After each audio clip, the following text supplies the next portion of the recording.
जय हिंद दोस्तों, मैं अनुराग स्वागत करता हूं आप सभी के अपने यूट्यूब चैनल एआर पब्लिकेशन में। कैसे हो भाई, बताओ कैसी चल रही है आप लोग की पढ़ाई? बताइए भाई। उम्मीद करता हूँ एकदम बढ़िया से पढ़ रहे होंगे और जीवन का आनंद ले रहे होंगे। तो भाई हम क्या पढ़ रहे हैं? तो हम लोग कर रहे हैं आरआरबी एएलपी सीबीटी 1 के लिए सैम्पल पेपर, जिसमें हम ऑलरेडी 3 सैम्पल पेपर करा दिए हैं और आज हमारी है सैम्पल पेपर 4, यानी चौथा सैम्पल पेपर है। अगर आप लोग तीनों सैम्पल पेपर नहीं देखे हैं तो आराम से आप चैनल में जाइए, चैनल के प्लेलिस्ट के सेक्शन में जाइएगा तो वहाँ पे आपको तीनों सैम्पल पेपर मिल जाएगा। Sample paper 1, sample paper 2, sample paper 3 करके ऑलरेडी वहाँ पे डाल दिए हैं। ठीक है, तो आइए आज भाई साहब चौथा सैम्पल पेपर करते हैं और चीज़ों को एकदम धुआं धुआं करते हैं। ठीक है, ज़्यादा हम बेसिक में नहीं जाएंगे, बस समझेंगे क्वेश्चन को और फिर क्वेश्चन को बनाएंगे कि कैसे हम कर सकते हैं। जैसे मान लीजिए अगर आप एग्जाम में है तो आप कैसे क्वेश्चन को अटेम्प्ट करेंगे, तो ऑप्शन का सहारा कैसे ले सकते हैं, हर एक चीज़ हम डिस्कस करते हुए चलेंगे। आ जाओ भाई, क्वेश्चन नंबर पहला देखते हैं और पहला क्वेश्चन पढ़ते हैं कि पहला क्वेश्चन हमारा क्या कह रहा है। कह रहा है एक चोर जिसकी गति 8 किलोमीटर प्रति घंटा है और एक पुलिस वालों से भाग रहा है। ठीक है भाई, चोर भाई साहब है, पुलिस वालों से आगे भाग रहे हैं, जिसकी गति 10 किलोमीटर प्रति घंटा है। यदि चोर से, देखो ये वाला लाइन पढ़ो, ये वाला लाइन पढ़ो। बोला यदि चोर पुलिस वालों से 100 मीटर आगे है। हमेशा ध्यान रखना, कभी भी अगर मान लो कोई चोर कुछ भी चुरा के लेके जाएगा तो सबसे पहले वो भागता है, क्योंकि आपको मालूम है भाई साहब कि जब चोर निकल जाता है तो हमेशा पुलिस वाली आती है, यानी पुलिस वाली लेट ही आती है, क्योंकि भाई साहब उनको लेट पता चलता है कि यहाँ पे चोरी हुआ है। तो बोला है तो पुलिस वालों को चोर को पकड़ने में कितना समय लगेगा, कहीं ना कहीं टाइम पूछा है। तो हम शुरू से पढ़ते आ रहे हैं, क्या पढ़ते आ रहे हैं, तो टीएसडी में मैंने पढ़ाया था कि टाइम बराबर में क्या होता है, तो टाइम बराबर में होता है डिस्टेंस अपॉन में स्पीड। टाइम बराबर में क्या होता है, डिस्टेंस अपॉन में स्पीड।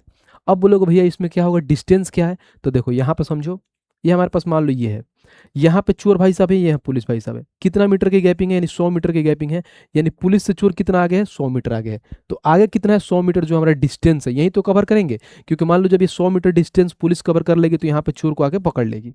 ठीक है, तो आ जाओ, कोई बात नहीं, हम समझ गए यहाँ पे कि डिस्टेंस हमारा 100 मीटर है। अब देखो यहाँ पे स्पीड में क्या लेंगे। स्पीड में देखो तो यहाँ पे चोर की गति 8 किलोमीटर है, पुलिस की गति 10 किलोमीटर है।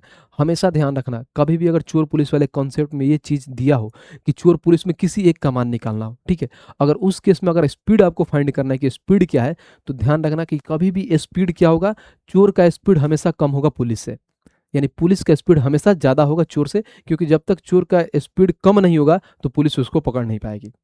समझ रहे हो? तो हमेशा ध्यान रखना कि कभी भी अगर स्पीड की बात करें तो पुलिस का स्पीड ज़्यादा होता है किससे, थीप से, ये ध्यान रखना बस। अब अगर मान लो ये क्या होते हैं, सेम डायरेक्शन में जा रहे हैं, ये भी इधर जा रहा है, ये भी इधर भाग रहा है, यानी सेम डायरेक्शन में जा रहा है, तो स्पीड हमारा क्या होगा भाई, तो S1 माइनस S2, यानी स्पीड का डिफरेंस लेते हैं। तो डिफरेंस ले लो, वहीं अपोजिट जाते हैं तो ऐड करते हैं। तो हमेशा चोर पुलिस में क्या होता है, स्पीड का डिफरेंस लेते हैं। तो ये 8 किलोमीटर है, ये 10 किलोमीटर है, तो कितना डिफरेंस आ जाएगा, 2 किलोमीटर। ये है किलोमीटर में है, ऊपर वाले है मीटर में, हमें देखो सारे मिनट में वैल्यू दिया है, तो कहीं ना कहीं मीटर पर सेकंड में चेंज करना पड़ेगा। तो इसको क्या करेंगे, ये 2 किलोमीटर है, इसको मीटर पर सेकंड में चेंज करने के लिए 5/18 से गुणा कर दो, क्योंकि ये बड़ी वैल्यू है और इसको छोटी वैल्यू में जाना है, तो 5/18 से गुणा कर दो।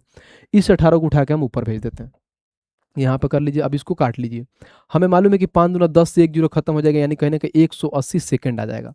बट हमें सारी जो वैल्यू दिया है, यानी जो ऑप्शन दिया है किस में दिया है, मिनट में, आपका आ गया 180 सेकंड। तो बोलोगे भैया कि 60 सेकंड में क्या होता है, तो 60 सेकंड में 1 मिनट होता है, तो इसमें 180 सेकंड में हमारा क्या हो जाएगा, तो 3 मिनट हो जाएगा, और यही हमारा आंसर हो जाएगा। 3 मिनट कहाँ है, तो ऑप्शन नंबर ए खत्म।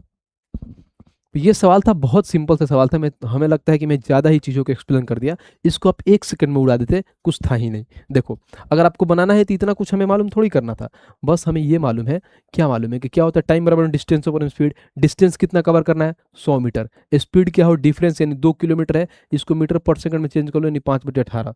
इस 18 को मैंने ऊपर भेज दिया, यहाँ से जब इसको ऊपर भेज दोगे, काम खत्म, इसको खत्म, तो हो जाएगा 180 सेकंड। हमें मालूम है कि 180 सेकंड बराबर में होता है 3 मिनट, और यही हमारा आंसर हो जाएगा, ऑप्शन नंबर ए खत्म। तो बहुत बेसिक सा सवाल था, पहला क्वेश्चन था, इसलिए मैंने बहुत अच्छे से इसको समझाया, बाकी इसको प्यार से आप उड़ा लेते हैं। आ जाओ भाई नेक्स्ट क्वेश्चन पे चलते हैं और क्वेश्चन नंबर 2 देखते हैं कि 2 हमारा क्या कह रहा है। कह रहा है एक दुकानदार खरीदारों के लिए निम्नलिखित छूट योजनाएं प्रदान करता है। दुकानदार है भाई साहब, वो क्या, जो खरीद रहे हैं यानी ग्राहक लोगों के लिए ये छूट का योजना देता है। क्या क्या छूट का योजना देता है, देखो, एक मान लो कि पहले 15% और 20% का 2 क्रमिक छूट देता है, यानी कहने कि सक्सेसिव छूट देता है, पहले 15% फिर 20%, फिर भाई साहब 25 और 10% का देता है, और फिर एक छूट देता है 33% का। और हमसे क्वेश्चन में पूछा क्या है वो देख लेते हैं। बोला है क्या कि किस योजना के तहत विक्रय मूल्य न्यूनतम होगा। इसका मतलब आप क्या समझें, विक्रय मूल्य न्यूनतम कम होगा, यानी कहीं ना कहीं ये बोल सकते हो कि हमको ज़्यादा से ज़्यादा जब छूट मिलेगा ना, तो जो सेलिंग प्राइस होगा वो कम देना पड़ेगा। कोई चीज़ मान लीजिए आप 100 रुपये में खरीदने जाते हैं, उस पर मान लीजिए आपको 90% का छूट मिल गया, तो आपको कितना रुपये देना पड़ेगा? 10 रुपये। अगर मान लो उस पर आपको 40% का छूट मिला तो आपको 60 रुपये देना पड़ेगा। यानी सीधी सी भाषा में ये बोल सकते हो कि अगर विक्रय मूल्य न्यूनतम करना है, यानी सेलिंग प्राइस कम करना है, तो हमें छूट ज़्यादा से ज़्यादा देनी पड़ेगी, यानी ज़्यादा से ज़्यादा छूट मिलेगा, तभी हमारा क्या होगा? सेलिंग प्राइस कम होगा। तो हम देख लेते हैं भाई साहब इसमें सबसे ज़्यादा छूट किस पे मिलता है। तो हमको मालूम है कि 15 और क्या दिया है? 20 दिया है। 15 और 20 का सक्सेसिव निकाल लो। मैंने ऑलरेडी फॉर्मूला बता दिया था, क्या था? x प्लस वाई, ठीक है, और माइनस में एक्स वाई अपॉन में 100, बस ये छूट निकालने के लिए फॉर्मूला होता है। तो रख दो भाई। 15 और 20 कितना होता है? मैं डायरेक्ट बना देता हूँ। 15 और 20 कितना होता है? 35, और इसमें से माइनस कर दो इन दोनों का मल्टीप्लाई, यानी 15 दूना कितना होता है? 300। 300 और डिवाइड बाई 100 कर दो, तो यहाँ पे आ जाएगा क्या? 35 में से 3 घटाओगे तो पहला छूट हमारा 32% का आएगा। यानी जो पहला पर छूट मिल रहा है कितना? 32% का।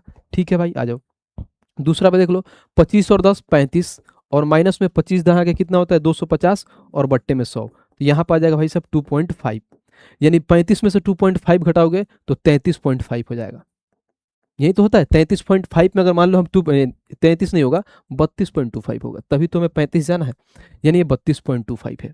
5 ऐड कर दोगे 33, यानी यहाँ पे मिलेगा 32.25% का, और एक ऑलरेडी 33% का दिया है, यानी तीसरा में 33% का दिया है। तो अब देख लो तीनों में से सबसे ज़्यादा छूट किस में मिल रहा है। तो यहाँ पे देखो 32 है, यहाँ पे 32.5, इसमें 33 है, तो ये 3 नंबर वाला हमें ज़्यादा छूट देगा। यानी ऑप्शन कहाँ है? 3 नंबर, तो सी में है, तो ये सी हमारा आंसर हो गया। यानी जिसमें ज़्यादा छूट मिलेगा तो विक्रय मूल्य यानी पैसा हमें कम देना पड़ेगा। ये बेसिक सी चीज़ थी, ज़्यादा कुछ नहीं था। आ जाओ नेक्स्ट पे चलते हैं भाई, और क्वेश्चन नंबर 3 देखते हैं कि 3 हमारा क्या कहता है, पढ़ते हैं। कह रहा पानी और आम के संदर्भ में 9:7 के अनुपात में मिलाकर आम का जूस बनाया गया। ठीक है भाई, आम के जूस बनाया जाता है, बहुत बढ़िया। बोला है क्या? यदि 160 लीटर आम के जूस में 1 लीटर पानी और 3x लीटर आम का साधारण मिलाया जाता है तो नया अनुपात 13 और 14 हो जाता है। तो आम के नए जूस में मात्रा क्या है लीटर में, हमें बताना है। तो कहीं ना कहीं ये किसका सवाल है हमारा? तो मिक्सर एंड एलिगेशन का है। जब मैंने यहाँ पढ़ा तो देखा क्या, यदि 160 लीटर है आम के जूस के, ठीक है 160 लीटर है, अगर मान लो 160 लीटर है तो सबसे पहले मान लो जिसमें ये वैल्यू है, जितना मान लो ये क्वांटिटी है, ये दोनों के रेशियो में बटेगा, यानी बोलोगे 9 और 7 16 का मान 160 है। तो यहाँ पर सबसे पहले क्या है? यहाँ पे वाटर है और यहाँ पे मैंगो है, तो बोलोगे 16 का वैल्यू 160 है, यानी 160 डिवाइड बाई 16, और रेशियो निकाल लो, मान लो 9 का मान निकालोगे तो क्या होगा? ये हो जाएगा 10, यानी 90 आ जाएगा किसका? पानी का मान, यानी वाटर होगा वो 90 हो जाएगा। जब वाटर 90 होगा तो भाई सब सीधी सी बात है, वाटर 90 है तो 70 ऐड कर देंगे तो हमारा क्या आ जाएगा? मैंगो आ जाएगा, तो यानी ये होगा 70। यानी ये 90 है, ये 70 है। यहां तक तो समझ में आ गया, बहुत प्यार से आगे तक। फिर बोला है क्या कि जूस में 1 लीटर पानी और 3x लीटर आम के सांद्रण को मिलाया जाता है। यानी इसमें क्या 1 लीटर पानी मिलाते हैं, पानी कहाँ है भाई? वाटर। इसमें मान लो हम 1 लीटर पानी मिलाते हैं, और इसमें 3x क्या मिलाते हैं हम? क्या आम मिलाते हैं। देखो 3x आम के सांद्रण को मिलाया जाता है तो नया अनुपात 13:14 हो जाता है। यानी ये बोल सकते हो कि यहाँ पर 13:14 हो जाता है। अब देखो इसको बनाने का तरीका क्या होता है, बहुत प्यार से बना लोगे। यहाँ पर कितना था? 90 था, इसमें कितना पानी मिलाया आपने? x। आम का कितना था भाई? 70 था, इसमें कितना मिलाया? 3x मिलाया, तो ओवरऑल रेशियो क्या मिल गया? तो 13:14। अब यहाँ से कैलकुलेट करके हमें x का मान फाइंड करना है। करो 14, यहाँ पर 0 14 नवा होता है 126, और प्लस में यहाँ पर 14x हो जाएगा, बराबर में 13 7 91 यानी 910, और प्लस में हो जाएगा 13 39x। ऐसा करता हूँ 14x से उधर भेज देता हूँ, तो उधर भेज दूंगा तो भाई साहब 39x में से 14x घट जाएगा तो कितना बचेगा? तो 25x बचेगा। ये 1260 है, इसमें से आके 910 घटा लो तो ये हो गया 0, यहाँ पे हो गया 5, यहाँ पे हो जाएगा 350, तो यहाँ पे x का मान आ जाएगा। कैसे आ जाएगा? देखो 25 से काटो, 25 से कम 25, 25 चौका 100, यानी x का मान 14 आ गया। x का मान हमारा 14 आ गया। अब जो क्वेश्चन में पूछा क्या है वो देखो अच्छे से देखते हैं। बोला है क्या कि आम के नए जूस में मात्रा लीटर क्या है, यानी पूरा जितना हम मिला है ना वो क्या है। यानी मान लो जब दोनों को हम मिला देंगे, पानी और आम को मिला देंगे तो क्या आम का जूस बन जाता है। सिर्फ यही थोड़ी होता है, दोनों को मिलाते हैं तो आम का जूस बनता है। पहले 160 लीटर था, अब नया पूछा है तो क्या क्या मिलाए हैं भाई? तो 1 लीटर पानी भी मिलाए थे और 3x आम भी मिलाए थे, तो सारे को ऐड करो। तो मेरे को मालूम है कि पहले 160 था, उसमें हमने x मिलाया, फिर 3x मिलाया, तो कितना हो गया? तो 160 प्लस में 4x, x का मान कितना निकाल के लेके आया आपने? 14। तो आप बोलोगे भैया यहाँ पे x के जहाँ पे 14 से गुणा कर दो, यानी 14 कर दोगे तो 160 प्लस में 14 चौका कितना होता है? 56। 160 और 56 ऐड करोगे तो 200 हो रहा होगा, और 216 कहाँ है? तो ऑप्शन नंबर डी। ये सवाल था। तो जो आज का सेट है ना, वो काफ़ी अच्छे-अच्छे क्वेश्चन इसमें आपको मिलेगा। लॉजिकल भी रहेगा, इसमें कैलकुलेटिव भी क्वेश्चन है, क्योंकि हमने ऑलरेडी 3 सिंपल पेपर करा दिया है, तो चौथा सिंपल पेपर है। तो भाई साहब पहला क्या होता है, ईज़ी लेवल हो, थोड़ा मॉडरेट होता है, तो धीरे-धीरे आपका क्या लेवल बढ़ाना पड़ता है। सिर्फ़ एक ही सेट को एक ही में कराएँगे ना, तो मज़ा नहीं आता है। क्या पता अगर मान लो आपका एग्ज़ामिनर थोड़ा अच्छा क्वेश्चन पूछ दे तो ये सारे भी क्वेश्चन आपको करके जाना है, कि थोड़ा बहुत अच्छा भी क्वेश्चन आए, तो आप बहुत अच्छे से एग्ज़ाम में अपना परफ़ॉर्म करके आ पाओ। ठीक है? आ जाओ। क्वेश्चन नंबर 4 देखते हैं भाई, और 4 को समझते हैं कि 4 हमारा क्या कह रहा है, पढ़ते हैं। कह रहा है कि 625 की राशि एक बैंक में 16% वार्षिक चक्रवृद्धि ब्याज के दर पर निवेश की जाती है। ठीक है? परिपक्वता पर देय राशि 841 हो जाती है, तो निवेश की समय अवधि ज्ञात करें। कहीं ना कहीं टाइम पूछा है। हम शुरू से पढ़ते आए हैं क्या, देखो, अगर मान लो हमारे पास क्या है, प्रिंसिपल 625 है और 16% वार्षिक दर के हिसाब से 841 अमाउंट हो जाता है, तो कितने साल में हो रहा है अमाउंट, हमें ये फाइंड करना है, यानी टाइम निकालना है। तुम टाइम निकालना है तो कैसे निकालते हैं, तो सबसे पहले ध्यान दो, मान लो हमारे पास कोई प्रिंसिपल कितना था, देखो रेशियो लेके बना लेते हैं। ये हमारा क्या था, ये प्रिंसिपल और बटे में अमाउंट हो गया। मान लो प्रिंसिपल पहले कितना था, 625 था, समझो। अब अमाउंट कितना हो जाता है, 841 हो जाता है। हमें यही बताना है कि 841 हो जाता है। अब देखो टाइम निकालने का तरीका क्या होता है, 16% है, तो पहले 16% हटा दो तो 100 आ जाएगा। इसको काटो तो 4/25 हो जाएगा। हमेशा नीचे वाला वैल्यू प्रिंसिपल होता है, ऊपर वाला वैल्यू ब्याज होता है। यहाँ पे आप इसको बोल सकते हो ब्याज होता है, यानी ऊपर वाला मान लो एसआई का ब्याज हो सकता है, नहीं तो सीआई का ब्याज हो सकता है, तो हमें ब्याज की बोला है। और चक्रवृद्धि की बात बोला है, नहीं सीआई का ब्याज है। तो बोलोगे भैया ये तो हम शुरू से पढ़ते आए हैं कि नीचे प्रिंसिपल कितना है, 25 है, और 25 में 4 हम ऐड कर देंगे तो क्या हमें मालूम है कि प्रिंसिपल में अगर सीआई ऐड कर देंगे तो अमाउंट होता है, तो 25 और 4 29 होता है। अब टाइम निकालने के लिए सबसे आसान तरीका क्या होता है, तो वो तरीका ये है कि भाई साहब देख लो ये कितना, अगर मान लो ये इसका स्क्वायर है तो 2 हो जाएगा, ये अगर दोनों इसका स्क्वायर मिल रहे हैं तो 2 हो जाएगा, अगर इसका क्यूब है तो टाइम 3 साल हो जाएगा। तो हमें ये भी मालूम है, क्या मालूम है कि देखो, अगर मान लो 29 का स्क्वायर करते हैं हम, तो कितना आता है भाई, 841। यानी जब 29 का स्क्वायर करोगे और 25 का स्क्वायर करोगे, तो ये चीज़ तो आपको मालूम है कि 29 का स्क्वायर क्या हो गया, 841, और 25 का स्क्वायर 625, यानी मिल जाता है। यानी जितना स्क्वायर जो बनता है वही हमें टाइम को डिनोट करता है। यानी जो स्क्वायर यानी टाइम बराबर में आप बोल सकते हो कि 2 साल में बाद कोई पैसा था जो 625 से 841 हो गया 16% रेट के हिसाब से 2 साल में, और 2 साल कहाँ है भाई, ऑप्शन नंबर सी, खत्म। तो देखो मैं चाहता तो इसको उड़ा सकता, लेकिन उड़ाऊंगा इसी तरह से, मान लो कि ये चीज़ें ऐसे सोचा, लेकिन समझाना पड़ता है कि कैसे कैसे होता है। अगर आपको प्रोसेस नहीं है मालूम है ना, तो मैं उड़ाऊंगा भी तो आपको समझ में नहीं आएगा। इसलिए आपको प्रोसेस मालूम होना चाहिए कि ये चीज़ों को हम ऐसे कर सकते हैं। आ जाओ क्वेश्चन नंबर 5 देखते हैं और 5 को समझते हैं क्या कह रहा है। कह रहा है कि यदि एक से भाई ग्रेटर देन है एक से, और एक्स स्क्वायर प्लस 1 बटे में एक्स स्क्वायर बराबर है 83, तो एक्स स्क्वायर माइनस 1 बटे में एक्स क्यू माइनस 1 बटे में एक्स क्यू का मान ज्ञात करना है। बहुत सिंपल से सवाल है।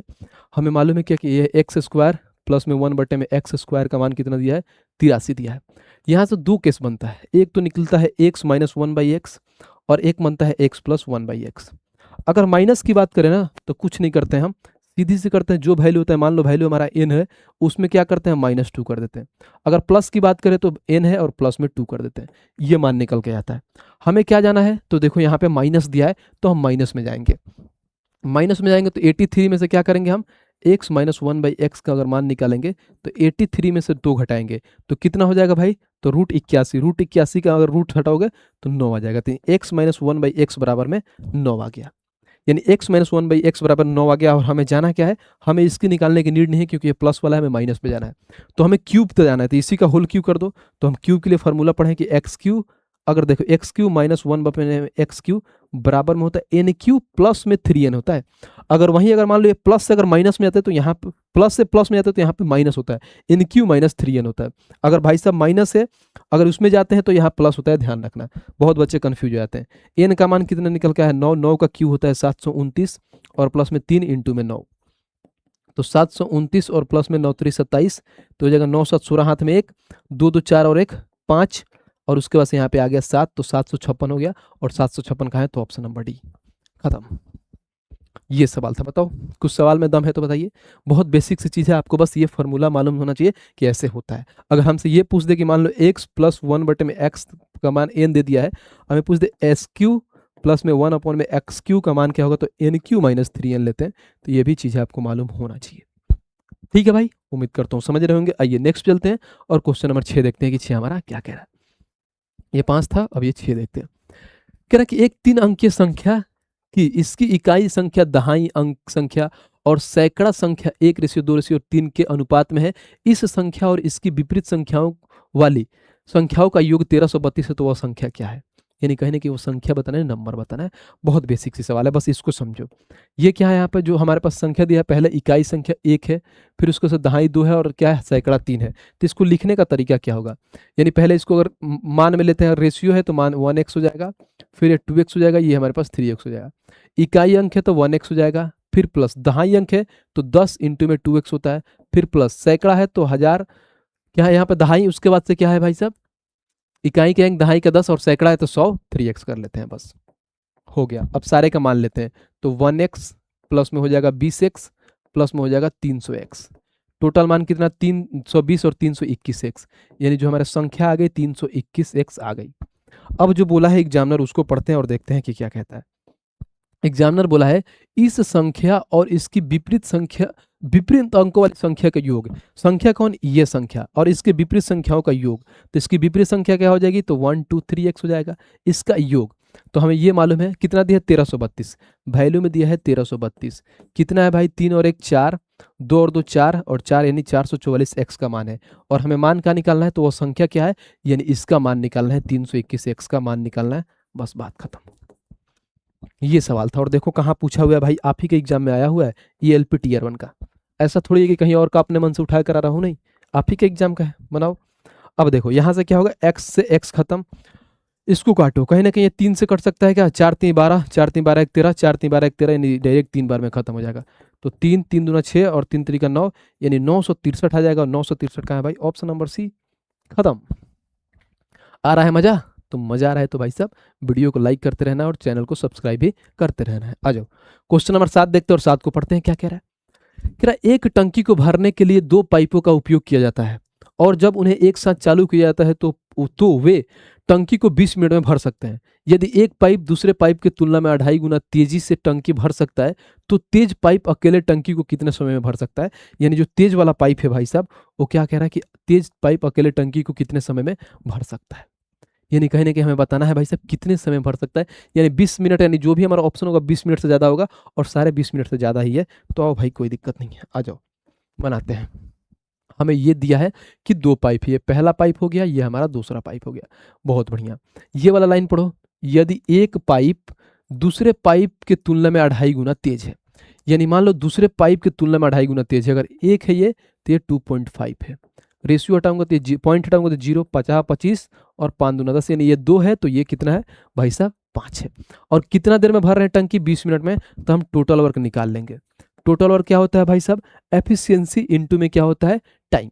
अब देखो भाई साहब एफिशिएंसी कितना है, 5 और 2 7, और टाइम कितना लग रहा है, तो 20 मिनट, यानी टोटल वर्क कितना आ गया। हमें बोला है क्या कि तेज पाइप अकेले को कितना देर में भर सकते हैं, दोनों लोग मिल के इतना में भर रहे थे, तो भाई साहब उसमें ये बोला है कि तेज पाइप यानी तेज है यानी 5 भर रहा है, तो डिवाइड बाई 5 कर दो, 5 से काटोगे 4, यानी कहीं ना कहीं 7 चौका 28 मिनट में भाई साहब वो टंकी को भर सकता है। और कहाँ है भाई साहब, तो ऑप्शन नंबर डी, समाप्त।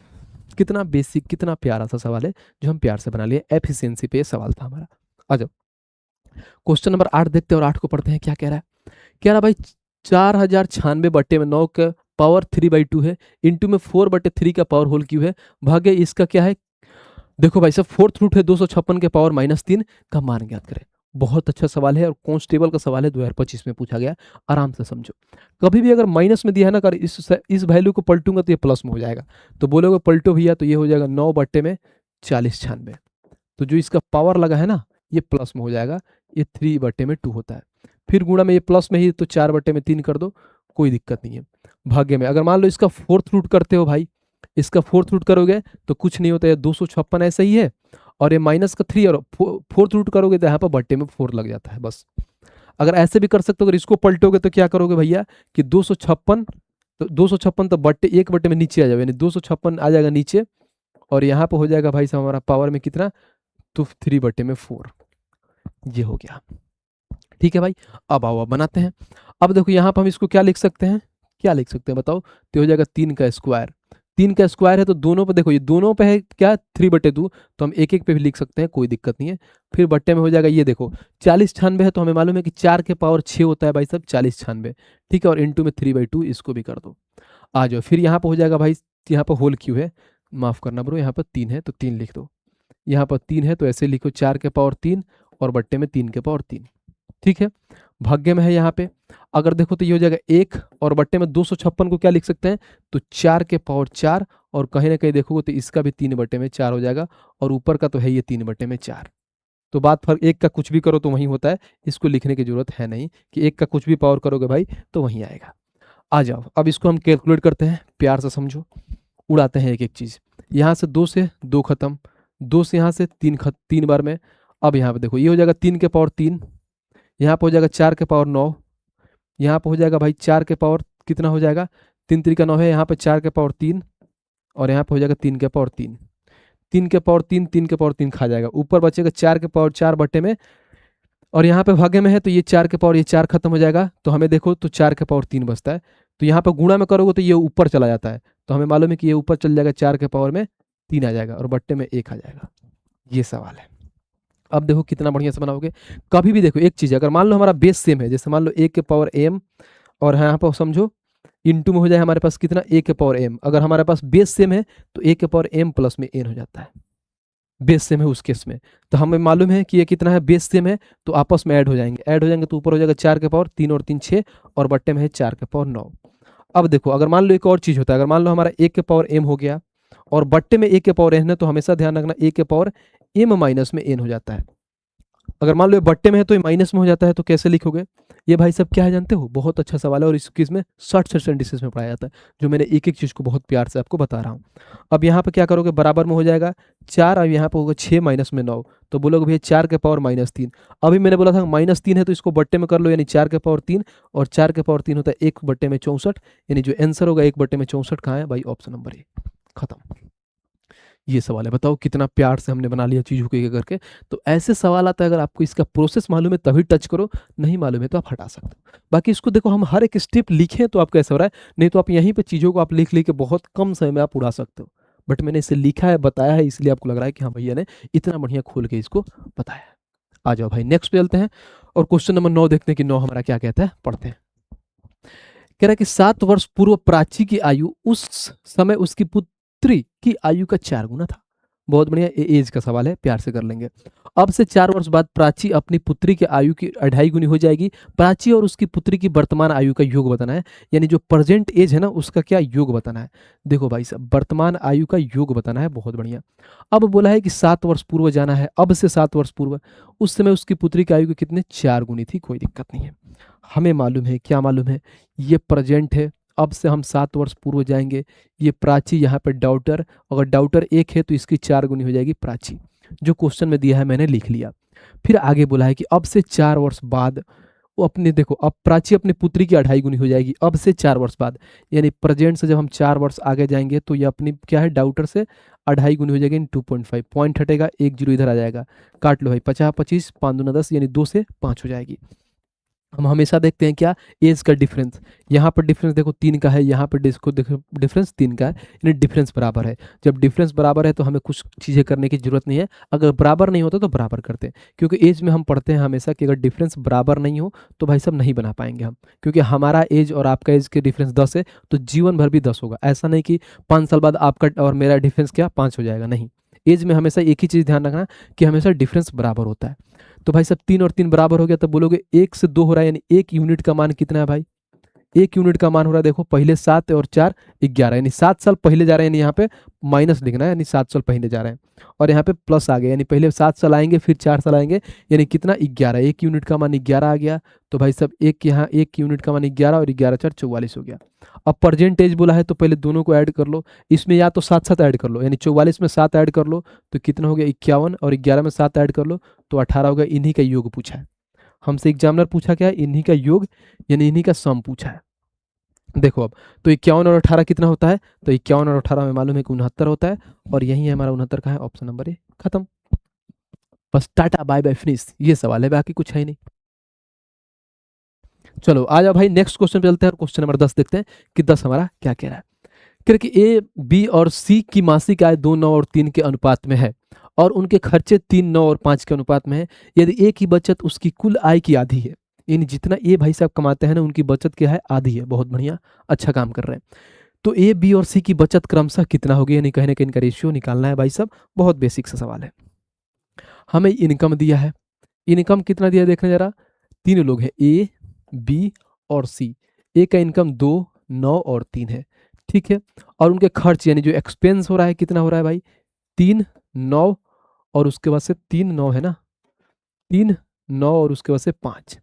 अब जब ये वाला लाइन पढ़ो, ये वाला लाइन पढ़ोगे तो क्या होगा, बोला है यदि ए की बचत उनकी कुल आय की आधी है, यानी ए की जो इनकम है कितना है भाई, 2 है, तो बचत कितना कर रहे हैं, 1 कर रहे हैं, यानी 2 का आधा करोगे यानी काटोगे, यानी 1 सेविंग कर रहे हैं, 1। तो देखो इसको बनाने का तरीका क्या होगा। मान लो हमेशा क्या है भाई साहब, ये तो होगा नहीं कि भाई साहब इनकम कम होगा एक्सपेंस ज़्यादा होगा, तो पहले इसको ऐसा कोई संख्या से करते हैं जो इससे बड़ा हो, बड़ा हो, यानी एक एक यहाँ पे आ रहा है, तो समझो मैं सबसे, अगर मान लो यहाँ पर देखो तो कितना है, 3, मैं सबके ऊपर में 3 से गुणा कर दूंगा तो क्या होगा, तो जो नया इनकम आएगा, तो जो नया इनकम बन के आएगा, तो 3 दूना 6, 9 त्रिक 27 और 3 त्रिका 9 हो जाएगा। और जो हमारा एक्सपेंसेस है वैसे ही रहने दो, यानी ये 3 हो गया, ये 9 हो गया, ये 5 हो गया। अब देखो हमेशा से पढ़ते आए हैं कि इनकम में से क्या करोगे भाई, इनकम में से एक्सपेंस घटाओगे तो सेविंग आता है, यानी 6 में से 3 घटाओगे तो 3 आता है। अब देखो सेटिस्फाइड कर गया, एक का इनकम भाई मान लो जिसका इनकम है उसका आधा बचाता है, यानी 6 है, 6 का आधा 3 यानी बचाता है, तो वेरीफाई हो गया, बस बात खत्म। यानी ए का 3 आ गया, यहाँ पर ये 18 हो गया, यहाँ पे 4 आ गया, तो रेशियो हो जाएगा 3, 18, 4, 3, 18, 4, ऑप्शन नंबर सी, खत्म। बस आपको यहाँ वेरीफाई करना था कि इनकम 6 है, उसका आधा बचाता है, 6 का जब आधा बचाएगा तो कितना आएगा, 3। तो देखो भाई 6 में से 3 खर्च कर देगा तो 3 बचेगा, बात खत्म। तो उसके बाद से सारे वैसे ही सेम सेम घटा दो, हमारा आंसर निकल के आ जाएगा। तो बस ये थोड़ा लॉजिकल क्वेश्चन था, इसमें बहुत बच्चे कंफ्यूज होते हैं, बट आपको नहीं होना है। आइए नेक्स्ट चलते हैं भाई, और क्वेश्चन नंबर 11 देखते हैं कि 11 हमारा क्या कह रहा है। कह रहा है एक घनाभाकार बॉक्स की लंबाई, चौड़ाई और ऊंचाई का योग 38 सेंटीमीटर है और इसके विकर्ण की लंबाई 22 सेंटीमीटर है, तो उस घनाभाकार बॉक्स की कुल पृष्ठीय क्षेत्रफल बताएं। सबसे पहले आपको मालूम होना चाहिए कि घनाभाकार बॉक्स का कुल पृष्ठीय क्षेत्रफल क्या होता है, तो 2 इंटू में एल बी प्लस में बी एच प्लस में एच एल, ठीक है भाई, एच एल होता है।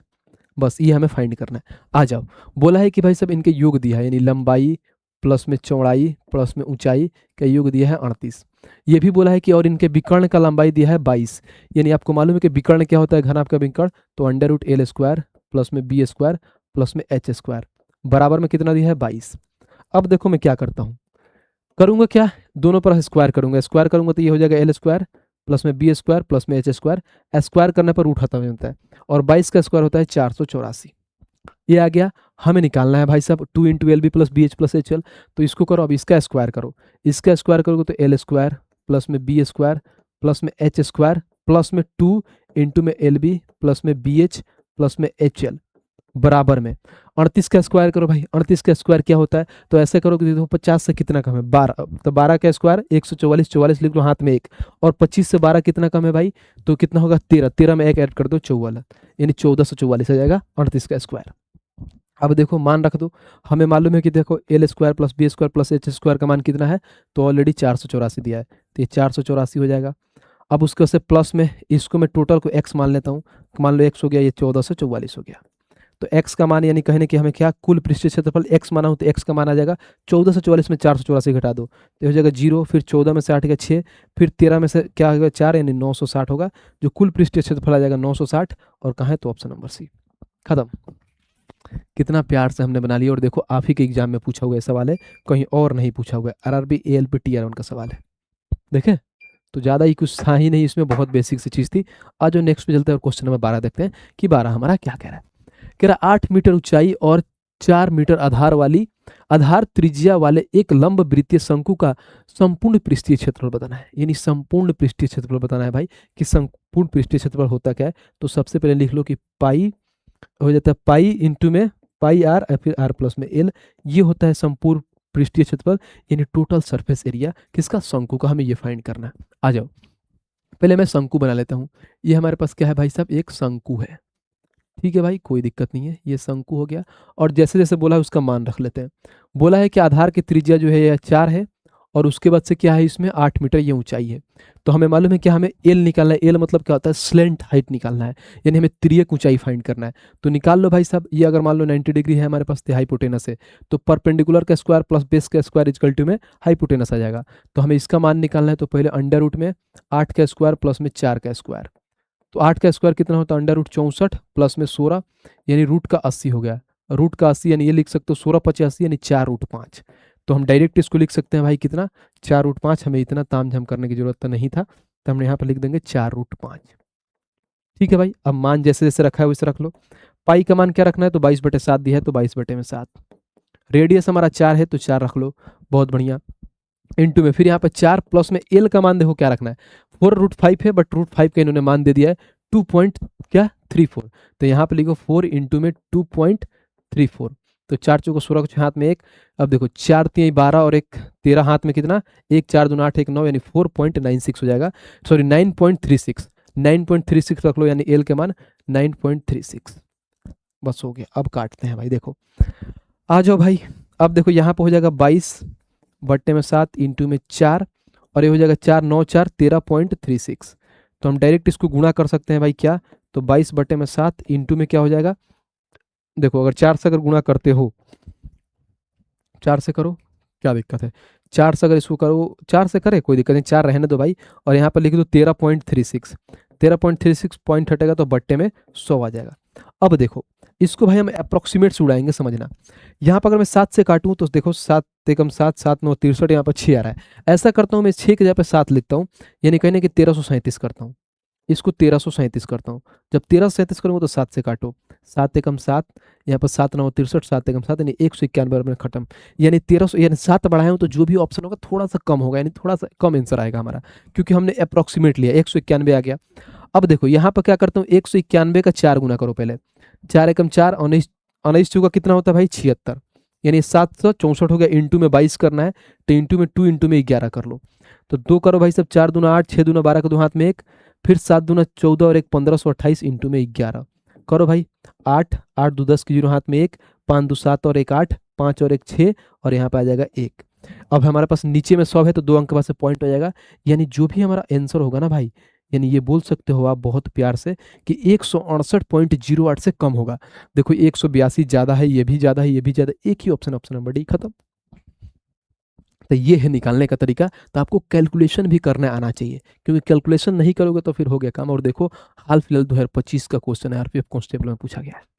देखा कितना प्यार से, आपको सब मालूम होने के बावजूद भी आप यहाँ पे फंस जाते हैं, लगते आप काटते। इसलिए हर एक चीज़ आपको मालूम होनी चाहिए कि हम कैसे भी चीज़ों को कर पाएँ, ताकि और मोल्ड करें कि कम चीज़ों में हम निकाल पाएँ। उम्मीद करता हूँ बहुत अच्छे से समझ रहे होंगे। चीज़ें समझ में आ रही है तो वीडियो को लाइक करते हुए चलना है। आ जाओ भाई, नेक्स्ट चलते हैं भाई, क्वेश्चन नंबर 13 देखते हैं कि 13 हमारा क्या कहता है, पढ़ते हैं। कह रहा है एक व्यक्ति प्रति माह 16,000 रुपये कमाता है और अपनी आय 80% खर्च करता है और शेष राशि की बचत करता है। बहुत बढ़िया। यदि उसकी आय में 20% और खर्च में 10% की वृद्धि हो जाती है, तो उसकी बचत में प्रतिशत गणना करें कि बचत में कितना परसेंट वो सेविंग करता है। देखो कभी भी अगर पूछ देना भाई कि हमें क्या प्रतिशत में फाइंड करना है हमें मान, और देखो सारे ऑप्शन परसेंटेज में दिया है, तो ये ओरिजिनल वैल्यू होता है ना, इसका कोई वजूद नहीं होता है, ये कोई काम का नहीं होता है, फालतू का है, हटा दो इसको। हमें मालूम है क्या कि इनकम हो गया, एक्सपेंडिचर हो गया, सेविंग हो गया। इनकम समझो क्या है, अगर 80% खर्च करता है, यानी 100 था 80 खर्च करता है, तो कितना बचाएगा, 100 में से 80 खर्च कर दिया तो 20 बचाएगा। बात खत्म। अब आगे पढ़ो। बोला है क्या भाई साहब, आय में 20% की वृद्धि होता है, 100 में 20% की वृद्धि करोगे तो अब 120 हो जाएगा। अब खर्च में 10% की वृद्धि कर रहे हैं, यानी 10%, 80 का 10% 8 होता है, तो भाई साहब 8 ऐड कर दो तो 88 हो गया। 120 इनकम था, 88 खर्च किया, तो बचाता कितना है, तो 12 और 20 32 बचाता है। और हमसे यही पूछा है कि उसकी बचत में प्रतिशत वृद्धि, यानी पहले 20 बचाता था अब 32 बचाने लगा, कितना की बढ़ोतरी हुआ भाई, तो बोलोगे भाई 12 की वृद्धि हुआ, कितने पे, 20 पे, इंटू में 100% कर लोगे, बात खत्म। जब यहाँ से काटोगे तो 20 से कट जाएगा 5 बार में, तो 12 25 60% की परसेंटेज की वृद्धि होगी, और 60% का है तो ऑप्शन नंबर डी, समाप्त। देखा कितना प्यार से हमने बना लिया, कुछ था इस दम में दम, बिल्कुल दम नहीं था, लल्लू सा क्वेश्चन था। आ जाओ क्वेश्चन नंबर 14 देखते हैं, और 14 को पढ़ते हैं क्या कह रहा है।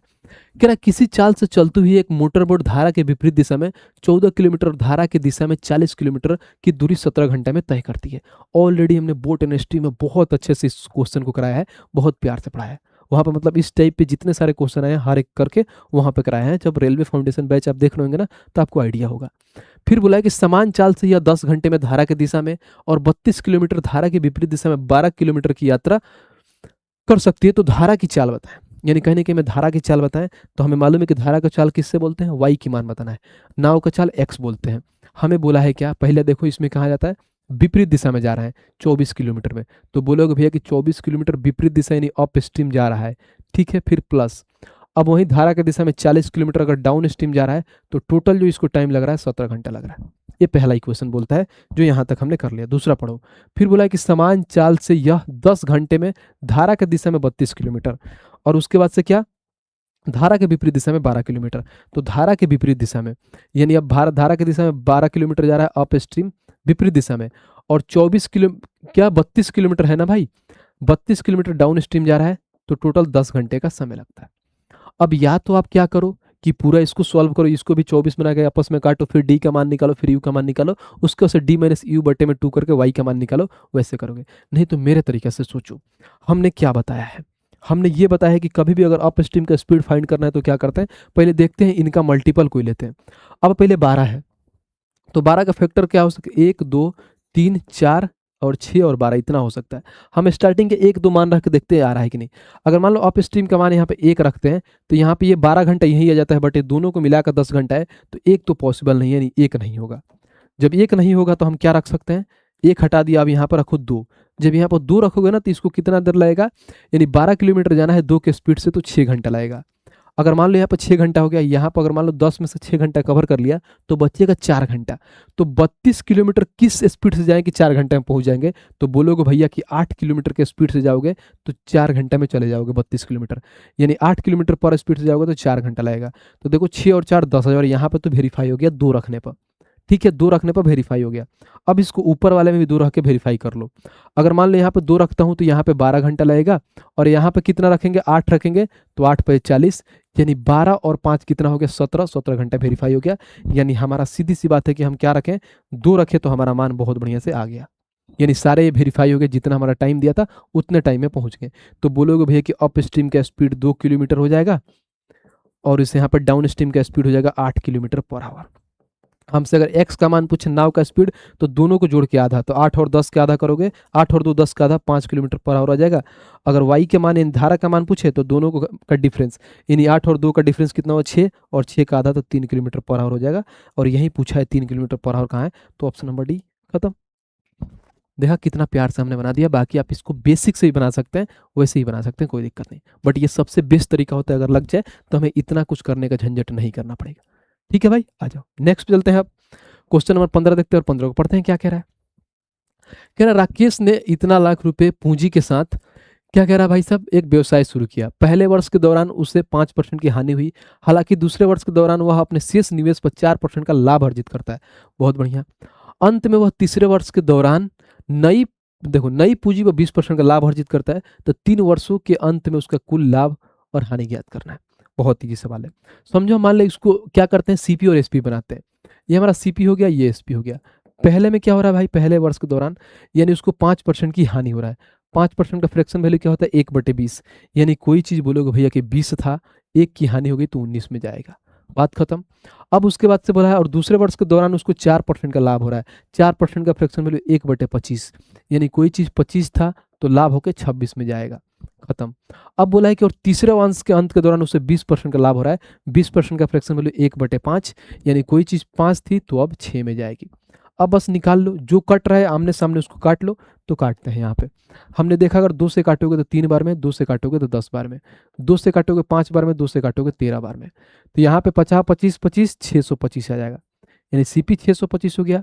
अब देखो 19 या 57, यानी यहाँ पर 57 इंटू में 13 कर लो। 13 7 91 का एक हाथ में आ गया 9, 13 5 65 और 9 होता है 74। तो बोलोगे भैया कि 625 की चीज 741 में जा रहा है, तो कितने की प्रॉफिट हो रहा है, तो यहाँ पर हो जाएगा कितना, 11 में से 5 गया 6, फिर 3 में से 2 गया 1, और यहाँ पर आ जाएगा 6 में से भाई साहब 7 में से 1 गया 6, यानी 116 रुपये का प्रॉफिट हो रहा है। अब देखो यहाँ पे इतने से व्यवसाय यानी सीपी कितना है, तो बोलोगे जो यहाँ पे 2 5 उसके वजह से कितना जीरो है, 4 जीरो, 1 2 3 4 जीरो है, कितना का मान है, तो 625 का मान है। और हमें फाइंड कितना करना है भाई साहब, लाभ, यानी 116 का मान निकालना है बस। अब इसको काटो, हमारा आंसर आएगा। काटो, देखो हमें मालूम है कि 25 से काटोगे 25 पचे 625 होता है, 25 से खत्म हो जाएगा, 1 आ जाएगा। फिर इससे 5 से काटोगे तो 2 जीरो खत्म हो जाएगा, यानी 5 दूना 10, यानी यहाँ पर आ जाएगा 2 ट्रिपल जीरो, यानी 2 यहाँ पर आ जाएगा, ट्रिपल जीरो इंटू में 116 आ गया। ठीक है, 25 पे से 625 होता है, खत्म। अब हमें यहाँ पर क्या होगा, यहाँ पर अगर मैं देखूँ तो कहाँ से होगा, यहाँ पे कहीं ना कहीं हमारे पास 2 जीरो एक्स्ट्रा रहे क्या। अगर 25 से कम 25 खत्म हो गया, 1, उसके वजह से कितना जीरो था, 4 जीरो था। ठीक है, 25, ओहो हो, माफ़ करना ब्रो, माफ़, सॉरी सॉरी सॉरी, कोई बात नहीं, राहुल गांधी वाला, सॉरी सॉरी सॉरी। यहाँ से 25 25 होता है 625, 25 से काटोगे तो 1 आ गया, 25 से काटोगे तो 25 चौका 100, यानी 2 जीरो खत्म बचेगा, बचेगा सिर्फ 2 जीरो, यानी ऊपर 100 बचेगा। तो बोलोगे ऊपर 100 बचेगा, तो 25 चौका 100 होता है, यानी 400, यानी यहाँ पर डबल जीरो हो जाएगा। अब उसके वजह से 4 से गुणा करो, फिर 6 चौका 24 के 4 हाथ में 2, 11 4 44 और 2 46, यानी 46,400 उसका प्रॉफिट होगा, और 46,400 ऑप्शन नंबर डी, खत्म। ये सवाल है। तो बस थोड़ा सा यहाँ पे मिस्टेक हो गया था, मैंने 25 इंटू 5 कर दिया था, बल्कि 25 इंटू 25 होता है भाई। और देखो कहाँ पूछा है, तो आरआरबी एएलपी का सवाल पूछा है, एएलपी सीबीटी 2 का सवाल है कि नहीं, बढ़िया है, बढ़िया, बहुत अच्छा। आओ नेक्स्ट चलते हैं भाई, क्वेश्चन नंबर 16 देखते हैं कि 16 हमारा क्या कहता है। कहता है यदि 9 अंकों की संख्या इतना दिया 36 से विभाज्य हो तो y के सबसे बड़े संभावित मान रखना है। y के सबसे बड़े संभावित मान के लिए हमें ये मान फाइंड करना है। ऋणात्मक मान क्या है, दिया गया है x और y का प्राकृतिक संख्याएं हैं। निकालो भाई साहब, ऋणात्मक मान निकालना है, यानी कहीं ना कहीं भाई साहब ऋणात्मक यानी माइनस में हमारी मान आएंगी। समझो, हमें मालूम है कि पहले संख्या ले लो, ये हो जाएगा 5x, फिर उसके बाद 7, फिर 9, फिर 8 5 6, उसके बाद से y और 6 है। इसको हमें 36 से डिवाइड करना है, तो 36 को हम ऐसे बोल सकते हैं कि 9 और 4 से डिवाइड करते हैं। तो 4 का डिविजिबिलिटी का रूल क्या बोलता है, तो लास्ट का 2 डिजिट 4 से कटना चाहिए। यानी हम y का यहाँ पर कौन सा मान रखेंगे भाई साहब, ये 4 से कटे। और हमसे बोला है कि y के सबसे संभावित बड़े मान, यानी बड़े इन द सेंस क्या, कि हमें एक अंक का मान रखना है सबसे बड़े। अगर मान लो भाई साहब एक अंक का सबसे बड़े मान क्या होता है, तो 9 होता है, यानी एक अंक की सबसे बड़ी संख्या 9 होती है। उसके ऊपर जाओगे तो 2 अंक में चले जाओगे, और इसमें यहाँ पर 9 से ऊपर रखेंगे तो ये संख्या 10 अंक की हो जाएगी, बट हमें सिर्फ चाहिए 9 अंक की, तो हम y के जगह पे 9 रख सकते हैं। जब 9 रखूंगा तो काट के देखता हूँ, तो 4 कट जाएगा, 4 1 दूना 8, 4 चौका 16, यानी यहाँ पे 9 सेटिस्फाइड हो गया, यानी y का मान 9 हो गया। एक तो मान आपको मिल गया कि y का मान 9 हो गया। अब फिर दोबारा रखते हैं, 5x 7 9 8 5 6 9 और 6। अब 9 से काटो, 9 का डिविजिबिलिटी का रूल क्या बोलता है कि संख्याओं का योग यानी संख्याओं का सम 9 होना चाहिए, तो 9 से कटेगी। काटो, यहाँ पे देखो ये 9 है, ये 9 खत्म। अगर यहाँ पे देखो तो 5 और 5 10 और 18 खत्म, 7 6 13 6 19, यानी यहाँ पे x और यहाँ पे आ गया 19। तो हम x का ऐसा कौन सा मान रखे भाई साहब कि ये कटे, तो यानी हमें मालूम है कि 9 के पहाड़ा में आता है 27, 27 आता है, यानी x का मान हम 8 रखेंगे तो भाई साहब हो जाएगा, यानी 19 और 8 होता है 27, यानी 9 से कट जाएगा, तो x का मान 8 होगा। क्योंकि अब इसके बड़े मान हम रख नहीं सकते, बड़े मान रखेंगे तो 2 अंक में चले जाएंगे, यानी क्या 9 से 10 अंक में आएंगे, तो x का मान आ गया 8 और y के मान आ गया 9। अब जो पूछा है देख लो, तो बोला under root 2x minus y, under root 2x का मान 8 आया है, और उसके बाद से प्लस y का मान मेरे पास आया है कितना 9। तो बोलोगे 16 9 25, यानी यहाँ पे आया है 25। कभी भी रूट से बाहर कोई भी संख्या आती है तो प्लस माइनस में आती है, प्लस माइनस में 5, बट उसको ऋणात्मक में चाहिए, तो यानी माइनस का 5 और माइनस का 5, ऑप्शन नंबर डी आंसर हो गया, खत्म। देखा कितना प्यार से बना लिया आपने, ये है सवाल करने का तरीका। आज देख रहे हो आज का लेवल, इसीलिए बोलते हैं कि जितना भाई साहब सिंपल पेपर का लेवल आगे बढ़ेगा, यानी 2 से 3 4 5 पे जाओगे तो अच्छे अच्छे क्वेश्चन भी मिलेंगे। ऐसे नहीं कि सारे लल्लू लल्लू क्वेश्चन ले आके करा के आपको खुश करना है, बिल्कुल नहीं। आ जाओ क्वेश्चन नंबर 17 देखते हैं, और 17 को पढ़ते हैं क्या कह रहा है। कह रहा है 2 बैंक ए और बी क्रमशः 3.5% और 6% वार्षिक दर पर ऋण देते हैं। सचिन प्रत्येक बैंक से 46,000 रुपये की राशि लेता है, तो 2 वर्ष बाद सचिन द्वारा दोनों बैंकों को भुगतान की गई साधारण ब्याज की राशियों के बीच का अंतर ज्ञात करें। हम नहीं बनाएंगे, बहुत ही सवाल है, ये होमवर्क है आप लोगों के लिए, आप बना देना। यहाँ पर डिफरेंस कितना है, 2.5% का। 2 साल के लिए है तो भाई कितना हो जाएगा 5%, यानी टोटल का 5% निकालो, हमारा आंसर हो जाएगा। आप बाकायदा खुद निकाल के कमेंट बॉक्स में बताना, इस सवाल में कुछ भी नहीं है, बहुत ईजी सवाल था। आ जाओ क्वेश्चन नंबर 18 देखते हैं, और 18 को पढ़ते हैं क्या कह रहा है। कह रहा ट्रेंगल एबीसी में 2 माध्यिकाएं एडी और बी बिंदु जी पर समकोण प्रतिच्छेदित करती है। यदि एडी बराबर 12 और बी बराबर 9 तो एबी की लंबाई बताएं। ये एक अच्छा सवाल है। आओ भाई पहले ट्रेंगल बनाते हैं। हम जब यहाँ पर ट्रेंगल बनाएंगे, ठीक है, ये ट्रेंगल हो गया, इसमें ये बोला है क्या हमारे पास, ये हमारे पास ए बी और सी, और यहाँ पर भाई साहब दो हमारा लाइन होता है जो यहाँ पे बनाती है, यानी ये पहला ये डी पे बनाएगी, यानी ये हमारा डी हो जाएगा। और एक क्या क्या बोला है भाई, जो बोला है क्या, बिंदु जी से काटती है, और क्या हो जाएगी, एक ए डी हो गया। उसके बाद से एक बी बनाना है, बी ई। अब बी बनाओगे तो इस पे करो भाई, कोई दिक्कत नहीं है, यानी एक ये हो जाएगा, और ये हमारा मान क्या हो जाएगा, बी ई। ठीक है, और ये जो बिंदु है ये हमारा बिंदु क्या है, जी है, जो यहाँ पर ऑलरेडी बोला है। अब देखो जितना जितना जो जो बोला है हम क्या करेंगे, कितना प्यार से निकालेंगे। ए डी बराबर में 12 दिया है, यानी कहीं ना कि ये जो पूरा मान दिया है कितना, 12 दिया है, यानी ए डी का मान 12 दिया है। कभी भी अगर मान लो कोई अगर ट्रेंगल में अगर मान लो जी से कोई भी क्या होता है, हमारे पास माध्यिका मीडियन जाती है, तो उस केस में हमेशा देखना ये 2 और 1 रेशियो में बढ़ता है। दो और अब ये भी 2 और 1 के रेशियो में बटेगा। अगर इधर से जाता तो ये भी 2 और 1 के रेशियो में बटेगा। तो हमें मालूम है कि 2 और 1 3 का मान कितना है, 12। 3 का मान 12 है, तो 2 का मान कितना आ जाएगा बताना जरा। तो 2 का मान यहाँ पर सिर्फ इसका मान यानी ए वाला लाइन का मान 6 आ जाएगा, ये वाला मान 6 आ जाएगा। फिर वैसे ही समझना, इसका बी का मान कितना दिया है देखना जरा। तो बी का मान इन्होंने 9 दिया है, तो बोलो कि 2 और 1 3 का मान 9 दिया है, यानी 3 का मान 9 दिया है, तो 1 का मान 3 आएगा, तो 2 के मान 6 आएगा। तो बोलोगे भैया कि हमें किसका मान पूछा है, तो बोला है ए बी का लंबाई बताओ। ए बी का लंबाई बताओ, तो यहाँ पर ध्यान रखना हम ये चीज़ फाइंड कर रहे हैं, ये ए बी का लंबाई, इसका लंबाई बताओ। अब देखो हमें मालूम है कि ये क्या 90 डिग्री का एंगल बनाता है, यानी यहाँ पे ये समकोण है। समकोण है तो इसका मान 6 आ गया, इसका मान कितना आ गया था, माफ़ करना ब्रो, यहाँ पर 4 दूना 8 होगा ना, हमने यहाँ पे गलती कर दिया है। यानी यहाँ पर 3 का मान अगर मान लो 12 है, तो हमें कितना ये आ जाएगा, कितना 4 आएगा, और 2 का मान निकालना है तो 4 दूना 8 होगा, यानी ये वाला मान 8 था, तो ये वाला मान 8 आ गया, ये 6 आ गया। हमें फाइंड क्या करना है भाई, तो हमें ए बी फाइंड करना है। तो कहने की देखो तो भाई से भी पाइथागोरस नहीं लगा लोगे, हमारे पास हाइपोटेनस हो गया, ये मान लो ये हमारे पास क्या हो गया, बेस हो गया, ये परपेंडिकुलर, ये हमारा हाइपोटेनस लगा लो भाई। तो बोलोगे ए बी स्क्वायर बराबर में हो जाएगा हमारे पास ये बी जी का स्क्वायर यानी 6 का स्क्वायर 36, फिर प्लस में जी ए का स्क्वायर यानी 8 का स्क्वायर 64। तो बोलोगे ए बी बराबर में हो जाएगा 100, और स्क्वायर हटता है तो रूट चढ़ जाता है, तो ए बी का जो मान आएगा 10 आएगा, और ए बी का मान 10 का है भाई, तो ऑप्शन नंबर डी खत्म। देखा, तो ये ऐसे सवाल बहुत कम आते हैं आपकी एलपी में, बट फिर ठीक है, बेसिक चीज़ है, अगर मान लो हमारे से उठा के आ जाए, अगर ज्योमेट्री से सवाल आपको दे दे तो आपको ही बनाने आना चाहिए। ये बहुत मतलब एक अच्छा सा था, आपको बस इसकी आइडेंटिटीज मालूम है कि कैसे कैसे होता है 2 और 1 का रेशियो में, तो आप बहुत प्यार से आप बना लोगे, बहुत सिंपल सा चीज़ है। आ जाओ क्वेश्चन नंबर भाई साहब 19 देखते हैं, और 19 को पढ़ते हैं। क्या कह रहा है, कह रहा जनवरी के पहले 16 दिनों के लिए एक शहर का औसत तापमान 22 डिग्री सेल्सियस है, और उसी महीने का अंतिम 16 दिनों का औसत तापमान 36 डिग्री सेल्सियस है। जनवरी में भाई साहब कितना दिन होता है, तो 31 दिन होता है। इसमें इन्होंने भी है कि पहले जो 16 दिन है ना, उसका भाई साहब तापमान इन्होंने कितना दिया है, तो 22 डिग्री सेल्सियस दिया है। फिर बोला है क्या, अगले 16 दिन, अगले 16 दिन का इन्होंने कितना दिया है, तो 26 डिग्री सेल्सियस दिया है। अब उसके बाद से फिर बोला है कि अंतिम, फिर बोला है यदि पूरे महीने का औसत तापमान क्या है, 24 डिग्री है।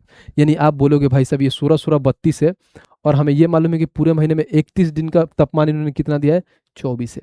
तो हमें ये बोला है कि तो 16वें दिन का तापमान बताओ। कहीं ना कहीं देखो तो इसमें 16वें दिन 2 बार काउंट हो गया है, 16 और 16 32 हो गया है। तो हमें जो 16वें दिन यानी 16th डे हमें का तापमान बताना है, इसका मैंने एक्स मान लिया। ठीक है, ये है, आओ आराम से इसको। अब उसके बाद से देखते हैं इसको कैसे बनाएंगे, आओ समझो कितना प्यार से।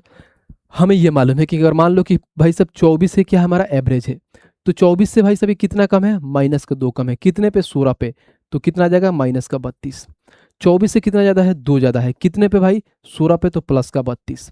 अब ध्यान रखो, अगर भाई साहब दोनों का अगर मान लो हम आपस में दोनों जोड़ और घटाएं, अगर ये जीरो आ रहा है, तो जो मैंने एवरेज 24 माना है वही इसका एक्स का मान हो जाएगा। अगर मान लो अगर यहाँ पे प्लस का मान लो 2 आ गया, तो ये माइनस का 2 होता, अगर यहाँ पे माइनस का 2 होता तो इधर प्लस का 2, क्योंकि हम तराजू को बराबर करते हैं, बस ध्यान रखना। तो हमें मालूम है कि ये प्लस क्या है, प्लस 32 माइनस 32 खत्म हो जाएगा, जीरो हो जाएगा, यानी जो एवरेज 24 है भाई, वहीं जो 16 दिन का एवरेज होगा वहीं हमारा 24 हो जाएगा, और 24 डिग्री सेल्सियस कहाँ है, ऑप्शन नंबर 1 खत्म। अगर जीरो नहीं आता तो इसको भाई साहब इधर कर देते, अगर माइनस में होता तो प्लस में कर लेते और टोटल एवरेज में ऐड कर लेते। अगर यहाँ पे प्लस में आता तो माइनस हो जाता और टोटल एवरेज में माइनस करके हम निकाल लेते 16वें दिन का तापमान। बताओ, एवरेज में बहुत प्यार से बढ़ाएं। आप रेलवे फाउंडेशन बैच देखिए तो उसमें अच्छे से सेम डिट्टो ऐसे ही टाइप के सवाल करा रखा है, आप पढ़े होंगे तो आपको मालूम होगा कि मैंने कराया है कि नहीं। आ जाओ क्वेश्चन नंबर भाई साहब 20 देखते हैं, और ये हमारा आज का लास्ट सवाल। बोला है कि ट्रेंगल पी क्यू आर में एंगल क्यू 19 डिग्री है, यदि टेन आर बराबर 1 क्या है, 2 है। बहुत बढ़िया, ये ट्रियो का सवाल है, बहुत प्यार से आप बना लेंगे। हमें यहाँ पे ट्रायंगल है यानी ये समकोण त्रिभुज दिया है हमारे पास। अब इसमें जो बोला है भाई, ये P हो गया हमारे पास, ये Q हो गया, ये R हो गया। भैया बोलेंगे कि अब Q क्यों यहाँ पे ले लिया, क्योंकि ये 90 डिग्री बोला है ऑलरेडी कि Q हमारा 90 डिग्री है। यदि 10R 1/2 है तो 10R यानी ये क्या हमारा, ये परपेंडिकुलर हो गया, ये हमारा बेस हो गया, यानी P का मान 1 हो गया। तो R यानी इसके सामने वाला परपेंडिकुलर होता है। किसी भी अगर मान लो ये वैल्यू, जैसे मान लो कोण के सामने हमारा जो साइड होता है परपेंडिकुलर, अगर P के परपेंडिकुलर बोले तो इसका ये हो जाता है, इसके सामने वाला परपेंडिकुलर ये हो गया बेस। अब हमें हाइपोटेनस निकालना है, तो हाइपोटेनस 2 का स्क्वायर और प्लस 1 का स्क्वायर और दोनों का क्या रूट कराएंगे, 2 का स्क्वायर 4 और 1 5, यानी ये हमारा रूट 5 आ गया। बस बात खत्म। अब जैसे जैसे दिया है मान भर लो। सेक पी मतलब क्या होता है, हाइपोटेनस अपॉन बेस। हाइपोटेनस क्या है, √5, और बेस क्या है भाई, पी के हिसाब से देखो। अब इसके हिसाब से बेस क्या होगा, यानी हाइपोटेनस यानी क्या, H/b। तो H का माना कि B कितना है, 1 है, तो बट्टे में 1 आ गया। बस प्यार से समझना, थोड़ा सा कंफ्यूज हुआ तो गए बेटा। अब यहाँ पे आ गया 3। अब ये बोला है cos r, r के सामने वाला होता है परपेंडिकुलर, cos r यानी क्या होता है, B/H यानी बेस अपॉन में हाइपोटेनस। तो इसका बेस क्या होगा, 2 हो जाएगा, इंटू में 2, और हाइपोटेनस है √5। ठीक है भाई, ये आ गया हमारे पास। अब माइनस में साइन पी के सामने जाओ, यानी ये पी क्या होता है, परपेंडिकुलर अपॉन क्या होता है, हाइपोटेनस। पी के सामने में परपेंडिकुलर 2 है और हाइपोटेनस है √5, यानी ये पहला काम हो गया बट्टे में। बस एकदम ध्यान से लिख लो, बस एक बार लिख लोगे तो कैलकुलेशन बहुत प्यार से कर लोगे। बोला है 4 कोसेक आर, 4 कोसेक आर क्या होता है भाई साहब, तो साइन के अपोजिट यानी हाइपोटेनस अपॉन परपेंडिकुलर। आर के सामने हाइपोटेनस तो √5 ही होगा। अब इसके वजह से परपेंडिकुलर, और परपेंडिकुलर कितना है, 1 है। बात खत्म, ये हो गया। अब हो गया 4 साइन आर। यहाँ पे बोला है साइन आर, आर के सामने ये यानी परपेंडिकुलर 1 हो जाएगा, यानी यहाँ पे परपेंडिकुलर 1 हो जाएगा, और हाइपोटेनस कितना है, √5। ठीक है, फिर माइनस कॉस पी के सामने ये हो गया पी, कॉस पी यानी क्या होता है, B/H। तो B इसका 1 हो जाएगा और H हो जाएगा √5। बस भाई यही बस टाइम टेकिंग था, बाकी कुछ नहीं था। अब यहाँ से कैलकुलेट करो, हमारा आंसर निकल के आ जाएगा। करो भाई। हमें मालूम है क्या क्या मालूम है, देखो ये हो जाएगा। देखो ऊपर वाला देखो तो √5, यहाँ पे एक लाइन और लिख लो, कोई दिक्कत नहीं। ऊपर वाला जाएगा √5, यहाँ पर 3 दूना 6 √5 में से 2 √5 घटाओगे तो हमारे पास आ जाएगा 5 √5। ठीक है, फिर बट्टे में यहाँ पे देखो 4 √5, फिर यहाँ पर 4 √5 में से 1 √5 घटाओगे तो 3 √5 आ जाएगा, यानी ये 3 √5 हो गया। अब देखो क्या होगा, कुछ नहीं होगा, यहाँ से आराम से ये √5 को खत्म कर देगा, ये √5 इसको खा जाएगा। यहाँ पर हो जाएगा 5 और यहाँ पर हो जाएगा 4 3 12, यानी ये बोलोगे भाई साहब कि नीचे आ जाएगा 4 3 12, यानी 4 √5, यानी 4 3 12 और ऊपर आ जाएगा 5, यानी 5 √12। कुछ तो गलती हो रहा है भाई, यानी ये हो जाएगा 4 √5, 4 रूट में से हो गया 3 √5, यहाँ पर 4। ठीक तो है, cosec r hypotenuse upon perpendicular, √5। बहुत बढ़िया, बहुत अच्छा। अब क्या हो रहा है भाई, कहाँ पे मिस्टेक हो रही है, वहाँ पर देखते हैं हम। कहीं ना कहीं तो कुछ चीज़ें मिसिंग हुई है 3 दूना 6 में से। अब देखो 3 दूना 6 में से 2 घटेगा तो हमारे पास कितना आएगा, 4 आएगा। बस हम बोल रहे हैं कि कुछ तो मिसिंग हुआ। 3 दूना 6 में से 2 घटेगा तो 4 आएगा ना भाई, हमने यहाँ पे 5 लिख दिया है। कुछ तो गड़बड़ हो रहा था, यहाँ पे आ जाएगा हमारा 4। ये 4 हो जाएगा तो ऊपर वाला भी मान यहाँ पे 4 हो जाएगा। तो हमें बहुत बढ़िया से मालूम है कि 4 से काटोगे तो 1/3 होगा, और 1/3 का है तो ऑप्शन नंबर डी खत्म। देखा, तो बहुत सेंसिटिव चीज थी ये, बहुत प्यार से समझना था। एक ही बार में लिखो आराम से, RRB LP CBT 2 का सवाल है हाल फिलहाल में, अभी 2025 में जो CBT 2 है उसका एग्जाम। तो ये रहा भाई की तरफ से आपका टोटल भाई साहब 20 क्वेश्चन मैंने कंप्लीट करा दिया। अगर आप ऐसे ही नंबर ऑफ क्वेश्चन आपको प्रैक्टिस करना है तो ये है भाई साहब रेलवे गणित। क्या है भाई, रेलवे गणित।